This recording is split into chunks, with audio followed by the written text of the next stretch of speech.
boy, can it be November already? Get the barbecue pit ready. Let's go and crack open a cold one. Who won the debate? Look at that right there. Win after win after win. Everybody's waking up. It might just be a landslide. And shame on the others. Elderly abuse. Elderly abuse. Shame. Both sides. Making sure that we're able to make every single solitary person eligible for what I've been able to do with the COVID, with dealing with everything we have to do with, look, if we finally beat Medicare, we're finally providing housing for Black Americans. The impact on the choice, the idea that they're gonna, I've been proposing that everybody, the millionaires pay 1%. So no one I've not raised the cost of Social Security for anybody. I got my handicap, which when I was vice president, down to a 6. And wants to get rid of the ability of Medicare for us to be able to negotiate drug prices with the big pharma companies. What I'm going to do is fix the tax system. For example, we have 1,000 trillionaires in America. Billionaires in America. No one was hurt. No one Israeli was accidentally killed, and it just stopped. And I'm going to continue to move until we get the total ban. The total initiative relative to what we're going to do with more border patrol and more asylum officers. Oh boy, it's Trump ads everywhere, especially after that debate. I tell you guys, poor Joe, man, elderly abuse. Blew the transmission and the motor at the same time. It's not funny, man. It's not funny. Y'all stop laughing. Stop laughing. Jill, am I gonna say it again? Hands behind your back. But oh man, those polls are through the roof. Everywhere you look, the data is through the roof, man. And the Dems, the left is panicking. Shaking in their boots. We might as well just start getting the barbecue pit ready. Go and pass me a cold one out the cooler. Who's bringing the potato salad, the dirty rice, the greens, the candied yams? We're going to have everything you can think of. You know, make sure you put a little seasoning on it. You know, we're going to have ribs, the brisket, sausage, all kind of. We got food for the vegans as well. If you're vegan, you know, and we don't care if you're diabetic, come on in. We got all kind of pies, cakes, desserts, brownies. Just don't forget the ice cream. We got all kind of music. Everybody's going to be in the backyard dancing, jiggy and boogieing. Oh man, 129 days.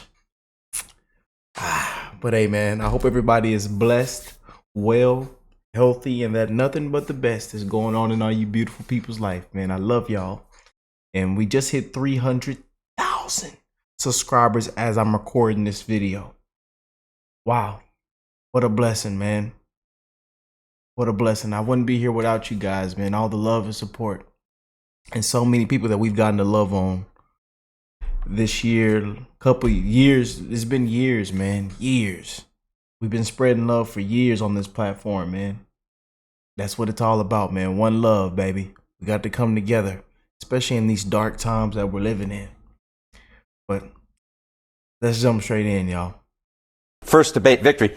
And that has two meanings. The first is that, last night was the first debate of this cycle. But the second is it's actually his first general debate victory in the minds of the voters ever. ever. 2016, Hillary Clinton won all the debates. Last time around, Joe Biden won all the debates. Here's the first debate winner margins dating back to 2012. Look here. Mitt Romney won by 42 points. Hillary Clinton just won by 13. Joe Biden last time around won by 32.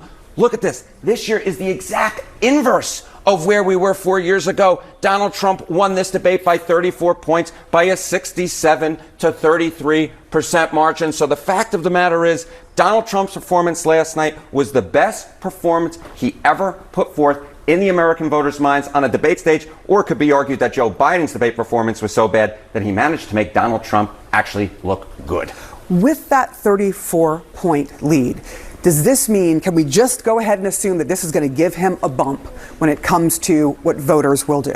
History isn't always precedent, but in this particular case, poll bump after winning the first debate, look at this. Joe Biden last time around got a poll bump. Hillary Clinton got a poll bump in 2016. Mitt Romney, after winning the first debate, got a poll bump in 2012. And in 2008, Barack Obama got a poll bump. And if you look on average across those 4 different first debates, guess what?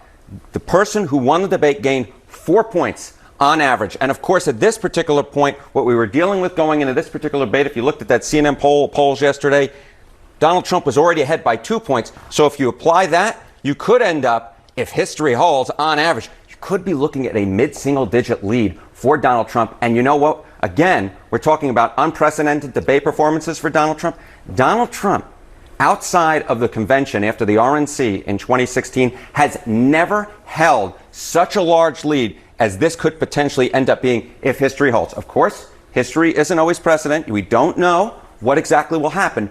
But if you're looking back at history at this point, this history is very bad for the man who won the first debate 4 years ago. If history is a guide, Correct. as we all say. Have an incumbent in the past face something like what is happening with Joe Biden now. What has that meant for them? Nothing good. Nothing good, Sarah Seidner. Nothing good for them. All right, incumbents who trailed prior to and then lost the first debate: Jimmy Carter, George H.W. Bush, Donald Trump, Joe Biden. Well, we don't know what's going to happen this year, but we know what happened with these 3 other guys. And you know what happened with them? They were one and done. They all lost re-election. And at this particular case, Joe Biden, you're looking at those polls right now, looking at those post-debate polls, looking at that Democratic panic. There's really no good news except for the fact that, fortunately for Joe Biden, the election isn't today or tomorrow. It's in November, because he's going to need that time to make up for what was a historically bad performance for the current president of the United States. We should also mention there is also another debate. There is a lot of debate amongst those watching as to whether that is actually going to happen. So we will wait and see. We're going to have to wait and see. But last night, there was nothing good for this man. All right. Frank, what did you think? In my entire professional career, I've done 32 debates. Never has someone performed, and I was very upset with Donald Trump in 2020. I have never seen a performance like I saw last night. My focus group all came in undecided, all from swing states. 12 of the 14 swung to Donald Trump, only 1 to Joe Biden. We've never had that before.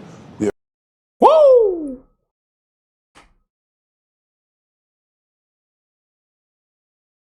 Man.